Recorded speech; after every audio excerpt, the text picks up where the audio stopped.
Welcome, ladies and gentlemen. You already prepared student marks and you want to specify whether student passed or failed an exam. Stop writing pass or fail manually. This is a slowest way and time consuming.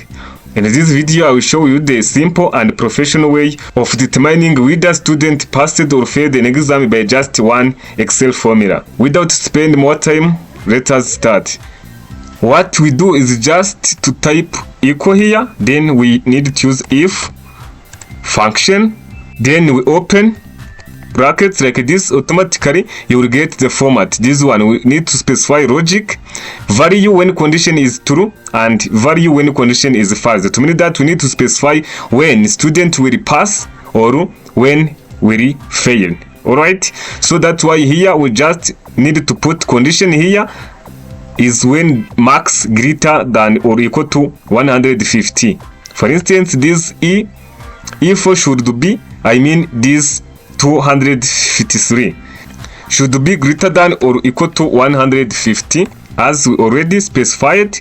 Then we put comma here and then we specify what will be displayed when marks greater than or equal to 50. In this case, of course, we display pass. Alright, so we put here pass is when condition is true, to mean that marks greater than or equal to 150 out of 3000. Alright, so and then here fail when this condition is ignored or just failed, to mean that marks are less than to 150. So here we display fail now like this. Then what you need to do is just to put cursor at the end of this statement here. Alright, then we press just enter. Automatically we display pass because these marks are greater than 150.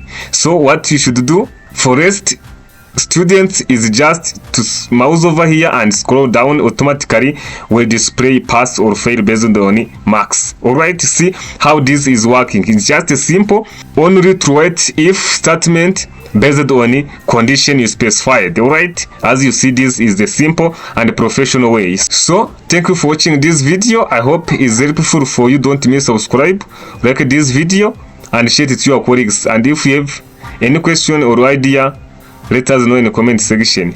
See you in the next lesson.